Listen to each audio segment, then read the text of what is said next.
본 사람이 없으되 아버지 품속에 있는 독생하신 하나님이 나타내셨느니라. 아멘. 폴리네시아의 어느 외딴 섬에 들어가서 그 언어로 성경을 번역하는 위클리프 선교사에 대한 다큐가 있었습니다.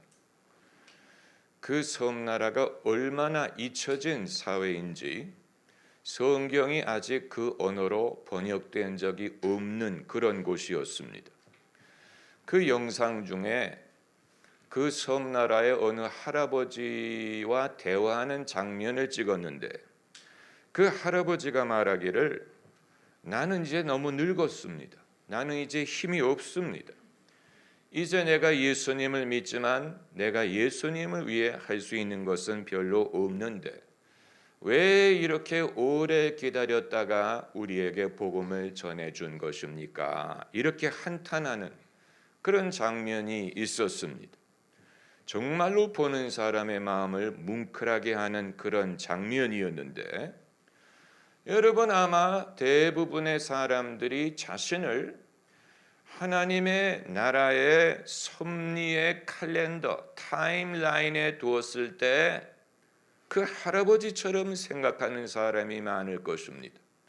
마치 과일의 끝물을 맛보는 것처럼, 막차를 탄 것처럼, 또 이미 상당히 진행된 영화관에 끝부분에 들어가서 앉아 영화를 구경하는 것처럼 그런 식으로 생각하는 사람들이 많을 것입니다. 예수님의 포도원의 비유를 우리 삶에 적용한다면 어느 누구도 자기가 새벽부터 들어가서 일했다라고 말하는 사람은 없을 것이고 대부분이 오후부터 늦은 오후부터 들어갔다고 생각을 할 것이고 해지기 1시간 전에 들어왔다고 생각하는 사람들도 의외로 많을 것입니다. 특별히 우리 민족이 겨우 140년 전에 복음을 받아들이고 예수님을 알게 된 것에 대해서 이미 선진국은 수천 년 예수님을 믿었는데 우리는 마지막 날이 가까워서 겨우 믿게 된 후발주자가 아니냐라고 생각하는 사람들도 많을 것입니다. 그런데 오늘 말씀드리고자 하는 것은 우리가 성경을 곰곰이 읽어보면 인류의 장구한 역사에 비교했을 때 하나님이 상당히 최근에 당신을 드러낸 것이라는 사실을 발견하는 것입니다. 하나님이 상당히 뉴카마이시라는 사실을 발견하게 되는 것입니다.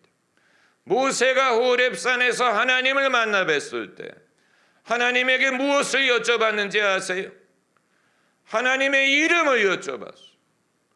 당신의 이름이 무엇입니까? 그 말은 그 이전까지는 이름을 알지 못하는 하나님을 믿고 있었다는 얘기예요. 사람과 사람이 처음 만날 때 하는 것이 이름을 서로 주고받는 것입니다. 통성명하는 것인데 모세가 호렙산에 하나님을 만나 뵐 때 그때 비로소 이름을 여쭤봤다는 말은 그 이전에 히브리 민족이 하나님을 알았더라도 이름을 알지 못하는 하나님, 막연한 하나님, 그 하나님을 이제 비로소 나는 스스로 있는 자니라 여호와 하나님으로 알게 된 것이 그렇게 오래된 일이 아니었다는 얘기입니다. 그리고 시내산에서 하나님이 10계명을 주셨을 때 첫 번째 계명이 무엇입니까? 너는 나 외에 다른 신을 내게 두지 말라. 당연한 얘기 아닙니까? 당연한 얘기예요. 당연히 하나님 이외에 어떻게 다른 신을 믿겠습니까마는 첫 번째 계명이 나 외에 다른 신을 내게 있게 말지니라. 그 말은 히브리 민족이 하나님을 믿었지만 그때까지는 많은 신 중에 한 분 정도로 믿었을 가능성이 있고 10계명의 두 번째 계명이 무엇입니까? 형상을 만들지 말고 형상을 섬기고 절하지 말라. 당연한 얘기 아닙니까?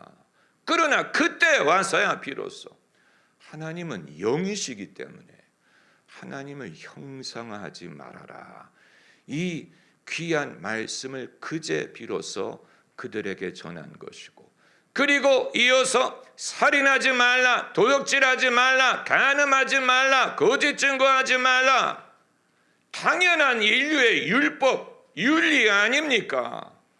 그러나 그때 와서 비로소 우리는 당연하게 생각하지만 그 당시 사람들에게는 당연한 것이 아니었기 때문에 하나님이 이 기본적인 율례를 돌에 새겨서 그들에게 말씀을 하셨다는 말은 인류의 장구한 역사를 생각해 보건대, 그러나 인류가 하나님을 제대로 알게 된 것은 상대적으로 최근의 일이고, 하나님의 율례를 배우게 된 것도 상대적으로 최근의 일이라는 사실입니다.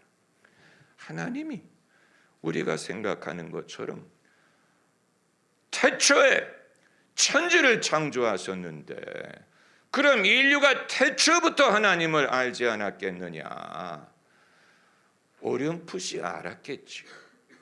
그러나 중요한 것은 하나님께서 인류에게 당신을 드러내신, 계시하신 것은 상대적으로 최근의 일이었을 것이다 라는 말씀입니다. 예수님이 우물가 여인과 대화하실 때 하나님은 영이시니 신령과 진정으로 예배해야 되는데 그때가 오나니 곧 이때라, 아주 온다고 말씀하시고 곧 이때다라고 말씀하시는 거예요. 예수님이 말씀하시는 그 순간에 때가 왔다는 얘기.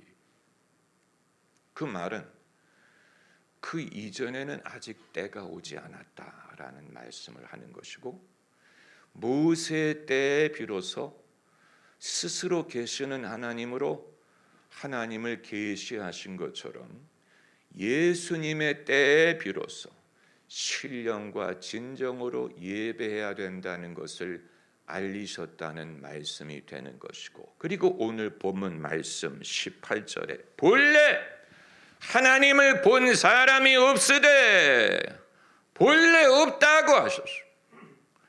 본 사람이 없다라는 말은 아마도 제대로 아는 사람이 없다라는 뜻이었을 수도 있어요. 본래 하나님을 제대로 아는 사람이 없었으되 하나님 품속에 있는 독생자 하나님이 나타내셨느니라. 이건 결정적인 말씀입니다. 예수님 이전에는 하나님을 본 사람이 없고 제대로 아는 사람이 없었는데 예수님이 오셔서 비로소 그 하나님을 나타내셨다. 하나님이 당신을 인간에게 나타내신 것이 상대적으로 최근의 일이라는 것을 보여주는 것입니다. 그렇다면 그 관점에서 생각을 하면 140년 전 구한 말에 선교사들이 와서 예수님을 전해준 것이 남의 나라에 비교하면 상대적으로 늦은 것이지만 역사 전체 맥락으로 보면 그렇게 늦은 게 아니에요. 왜냐하면 하나님이 최근에 당신을 알리셨고 최근에 구원의 길을 보여주셨다는 사실을 생각하면 남과 비교했을 때는 늦지만 그러나 전체 맥락에서 보면 그렇게 늦다고 말할 수 없는 것입니다. 왜냐하면 어차피 인류는 그 전에는 하나님도 없고 소망도 없었기 때문에 에베소서 2장 12절 말씀처럼 그 이전에는 우리 조상들도 그렇고 과거 히브리인, 헬라인, 야만인, 이방인 누구든 하나님도 없고 소망도 없었어요. 많은 사람들이 하는 질문이 있죠. 예수님을 믿음으로 구원을 얻고 예수님의 십자가 사건으로 구원을 얻는다 하는 것을 들으면 사람들이 제일 먼저 하는 질문이 그럼 그 이전 사람들은 지옥 간다는 얘기입니까? 예수님을 믿을 기회가 없는 사람들은 지옥 간다는 얘기입니까? 그거 억울하지 않습니까? 여러분도 그런 질문을 하셨을 것입니다. 그런데 이런 질문을 하는 사람들이 존재하는 것은 하나님이 이전부터 구원의 길을 예비하셨는데 사람들이 알 길이 없어서 믿지 못했다라는 것은 존재하는 것인데, 마치 끝물을 맛보는 것, 막차를 타는 것처럼, 이미 진행 중인 공연에 들어가서 마지막을 보는 것처럼. 그러나 여러분, 그게 아니고 주님이 상대적으로 최근에 유대인에게도 최근, 이방인에게도 최근, 우리 한국인에게도 최근 당신을 알려주신 것을 생각한다면 우리는 끝물을 맛보는 게 아니고 막차를 타는 것도 아니고 이미 상당히 진행된 공연을 들어가서 보는 것도 아니고 오히려 지금부터 갓 시작이다라고 생각할 수 있는 것입니다. 지금부터 시작하는 것. 카펜터즈가 옛날에 불렀던 노래 중에 We've only just begun to live. We've only just begun to live. 우리는 막 살기 시작했습니다. 얼마나 참 좋은 가사입니까? 우리는 갓 살기 시작했습니다. 그 가사가 우리에게 적용될 수가 있는 것입니다. 우리는 이제 막 시작한 거예요. 약간의 차이는 있어요. 개인과 개인 간에, 나라와 나라 간에 약간의 차이가 있을 수는 있지만 그 차이는 그렇게 중요하지 않고 우리 모두가 막 살기 시작한 것, 이 모든 것이 갓 시작한 거예요. 하나님이 당신의 일을 갓 시작하신 것입니다. 그렇기 때문에 그 폴리네시아 할아버지가 본인은 늦게 믿었다고 생각할지 모르지만 그것이 퍼펙트 타이밍이 하나님의 때가 되었기 때문에 믿은 거예요. 우리나라가 140년 전에 복음을 들은 것이 늦은 것처럼 생각될 수 있지만 아니에요. 하나님의 퍼펙트 타이밍에 의해 믿게 된 것입니다. 하나님의 시간에 의해 믿게 된, 때가 찼기 때문에 그렇게 된 것입니다. 완벽한 타이밍. 지금은 은혜 받을 만한 때요. 보라, 지금은 구원의 날이로다. 왜 지금? 이유는 지금이 구원의 날이기 때문이에요. 1시간 전에 포도원에 들어가서 일하는 사람이 있다면 늦은 게 아니고 그때가 하나님의 시간이기 때문입니다. 그렇게 생각하면 됩니다. 남과 비교했을 때는 늦지만 하나님의 때에 맞는다고 생각한다면 지금이 완벽한 타이밍이, 늦은 게 아니에요. 이제부터 시작하면 됩니다. We've just begun to live. 그러면 왜 하나님이 그 오랜 인류의 역사에 봤을 때 모세 이전에 그 수천 년을 건너뛰고 모세 때에 비로소 나는 스스로 있는 자니라 다른 신을 내게 있게 말라 하셨다든가, 예수님 때에 이르러 비로소 하나님을 믿으니 나를 믿으라, 또 신령과 진정으로 하나님을 예배하라, 하나님은 영이시다. 그리고 그 후에 성령을 보내주셔서 우리로 하여금 영으로 하나님을 섬기게 하셔. 왜 하나님이 그 오랜 세월을 기다리셨느냐? 왜 기다리셨느니라? 그 이유는 하나님만이 아시죠. 그건 우리가 왈가왈부할 수 없습니다. 다만 우리가 할 수 있는 것은 때가 찼기 때문이다라는 거예요. 때가 찼다. 인류가 이제 비로소 받아들일 준비가 됐기 때문에 그랬을 수 있습니다. 이제 비로소 부모님이 가정에 대한 것이든 가업에 대한 것이든 애들한테는 말을 하지 않지. 그냥 아빠 믿어, 엄마 믿어. 알아서 할 줄 믿어. 그러나 이제 애가 철이 들면 얘야, 우리는 이런 가문이고 아빠는 이런 가업을 이어받았고 너도 앞으로 그것을 담당해야 된단다 라고 책임에 대해서, 역할에 대해서 말을 해주지 않습니까? 들을 준비가 됐기 때문에. 마찬가지로 인간도 하나님이 이 때가 되어서 비로소 너희가 과거에 알지 못했을 때는 우상이 끌은 대로 끌려갔지만 지금은 아니다. 과거에는 너희가 하나님도 없고 소망도 없었지만 이제는 아니다. 그리스도 예수 안에 있는 자는 새로운 피조물이다. 이전 것은 지나갔으니 보라 새 것이 되었다. 이제부터는 믿음으로 살아라. 서로를 사랑하면서 살아라. 이 놀라운 하나님의 진리를 이제 와서 말씀을 하신 거예요. 하나님은 사랑이시다. 우리가 서로 사랑하면 하나님이 우리 가운데 계시고 그 사랑이 온전해진다. 그 이전에는 말씀하지 않았어요. 그 이전에는 사람이 들을 준비가 되지 않았습니다. 우리가 어릴 때는 말하는 것이 어린아이 같고 생각하는 것이 어린아이 같다가 장성한 자가 되어서는 어린아이의 일을 버렸다고 하신 것처럼 사랑에 대해서든 믿음에 대해서든 성장에 대해서 어린아이의 때에는 그것을 감당할 수 없었으나 이제 장성한 자가 되게 하기 위하여 주님이 기다리고 기다리셨던 것을 말씀하신 것입니다. 모세의 때에 와서 비로소 살인, 도둑질, 간음, 거짓 증거에 대해서 윤리를 배울 준비가 됐고, 예수님의 때에 와서 비로소 이웃을 우리 몸처럼 사랑하는 것을 배우게 됐어요.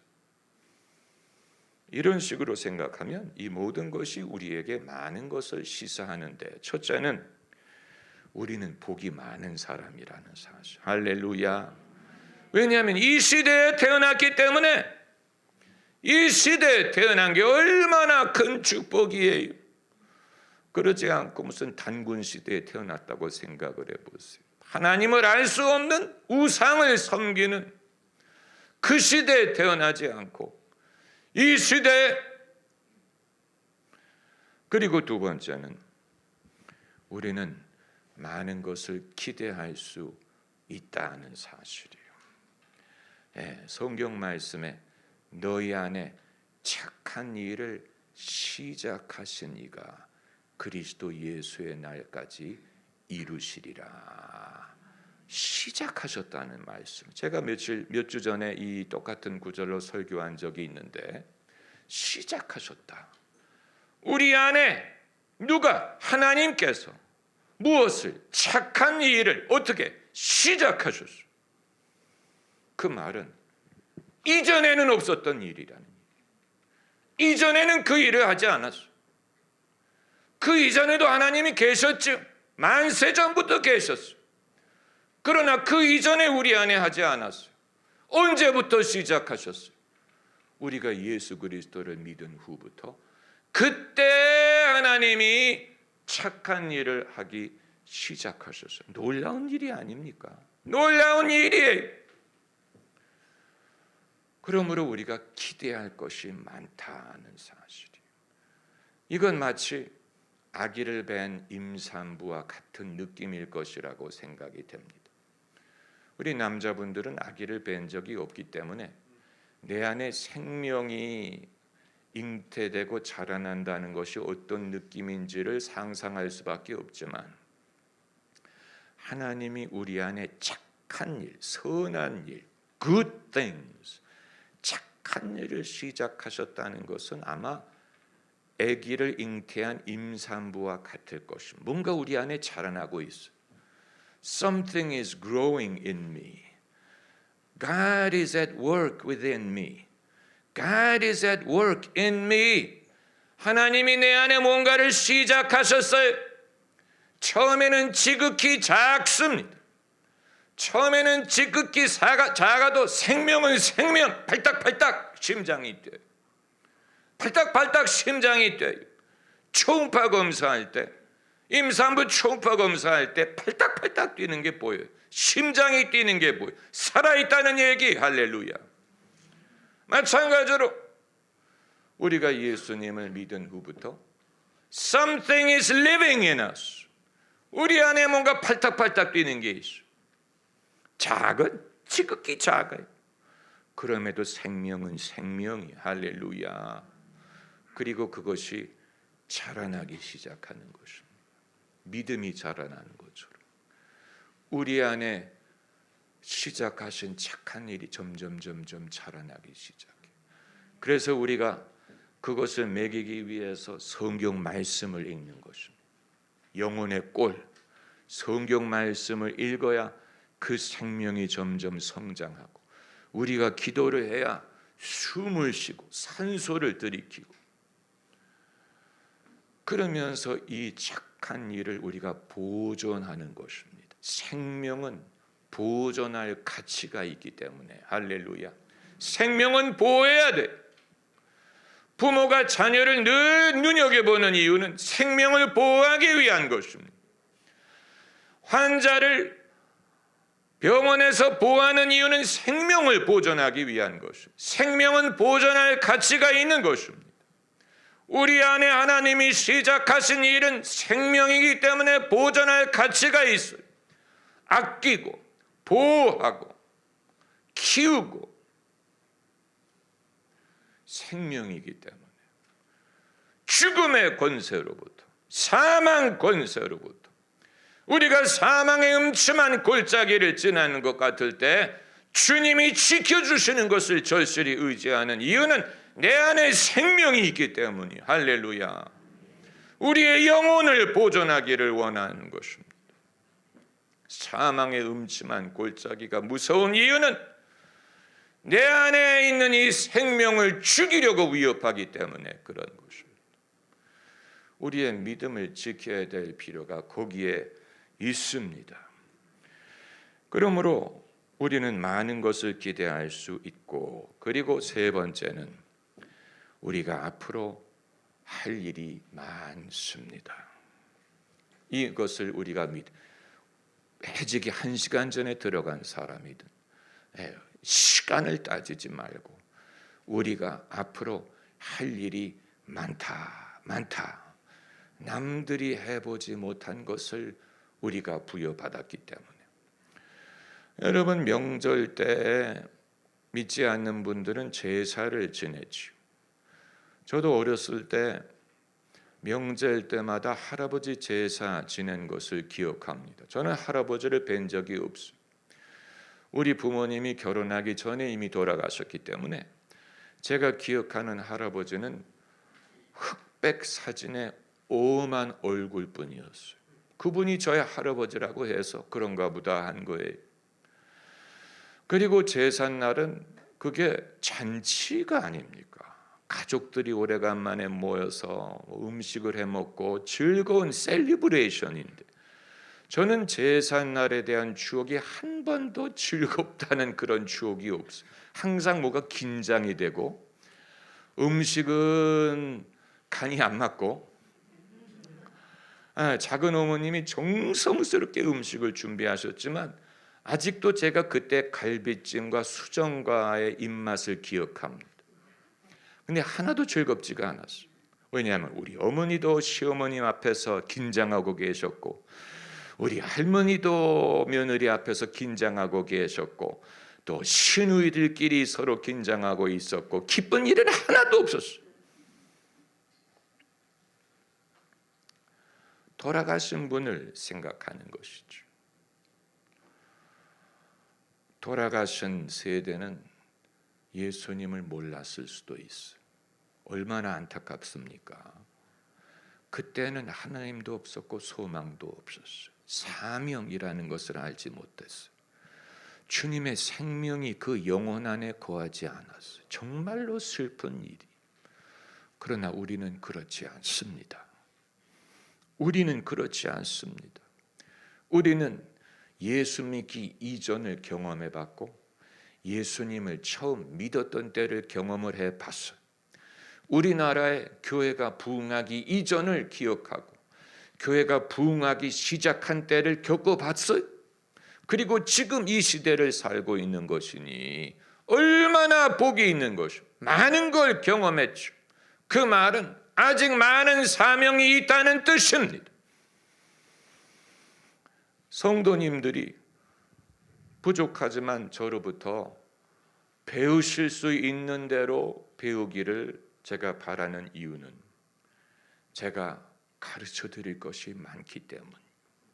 저는 그 시대를 살면서 예수 믿기 이전을 기억하고 어떻게 예수님을 믿게 되었는지를 기억하고 예수님을 믿은 후 제가 어떻게 변했는지를 기억하고 그리고 그 주변에 같은 시대에 믿었던 사람들의 열심과 믿음을 기억하고 우리 가운데 주님이 하셨던 일을 아직도 기억합니다.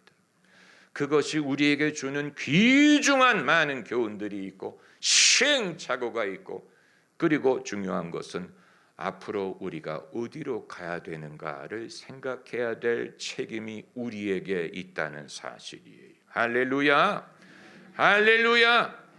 마치 월드컵을 4년마다 월드컵을 할 때 월드컵이 우승팀에게 돌아가지.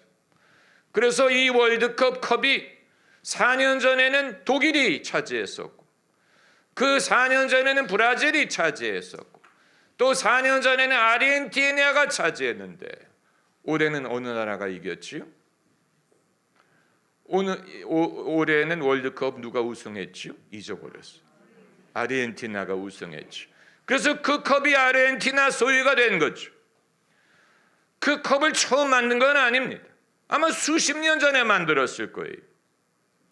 그걸 계속 누군가가 이어가는 거죠. 아마 거기에 우승팀의 이름을 새기는 것 같은데 주님이 우리에게 주시는 사명도 그와 같습니다. 과거에 다른 사람이 그걸 소장하고 있었죠. 그 이전엔 또 다른 사람이 소장하고 이전 세대. 그러나 이제는 우리에게 넘어왔어요. 우리가 그 일을 하게 됐습니다. 할렐루야. 언젠가는 다음 세대에게 물려줄 것입니다. 그때 물려받을 준비가 된 세대가 있기를 바라는 것입니다. 아마 여러분 중에 그 일을 맡아야 될 분들이 계실 수도 있어요. 아직 젊은 분들, 아직 본 게임에 뛰지 않고 나는 사이드라인에 앉아있는 선수라고 생각할지 모르지만 여러분의 때가 와요. 이전에는 어머니의 믿음, 할머니의 믿음인데 이제는 디모데처럼 내 믿음으로 삼아야 될 때가 와요. 할렐루야. 어머니, 할머니의 믿음, 어머니의 믿음. 그러나 이제는 내 믿음, 나의 하나님, 나의 하나님, 이것이 나의 간증이요, 이것이 나의 찬송일세. 내 간증, 내 찬송. 왜 목사님은 저렇게 소리를 지르노? 장소도 넓지 않은데. 할렐루야. 하나님의 기름 부음. 진리는 조곤조곤 말해서는 실감하기가 어렵죠. 예수님이 사랑하세요. 예수님이 사랑하세요. 예수님이 용서하세요. 예수님이 용서하십니다. 할렐루야. 하나님이 도와주세요. 하나님이 도와주실 것입니다. 할렐루야. 하나님을 의지하시오. 하나님을 의지하세요. 똑같은 진리, 똑같은 내용이지만 거기에 힘이 실리고 마음이 실리고 믿음이 실리고 열정이 실리고 성령의 기름 부음이 실려서 예수가 아니고 예수,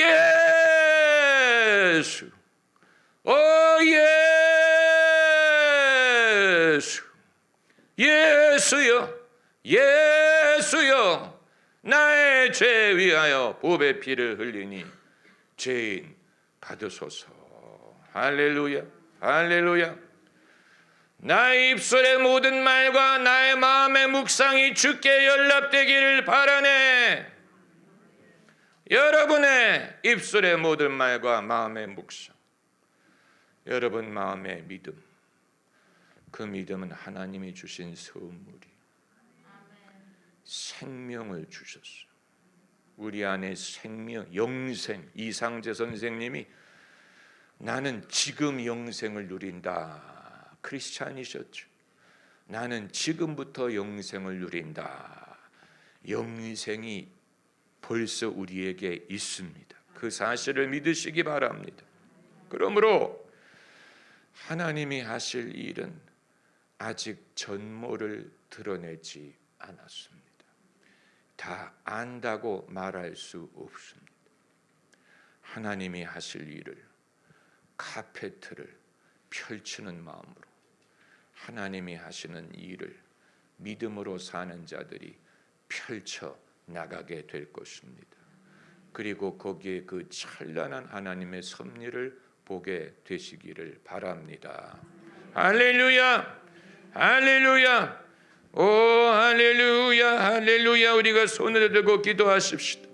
천부여 의지 없어서 손들고 갑니다. 할렐루야. 내 안에 있는 이 생명을 보존하옵소서.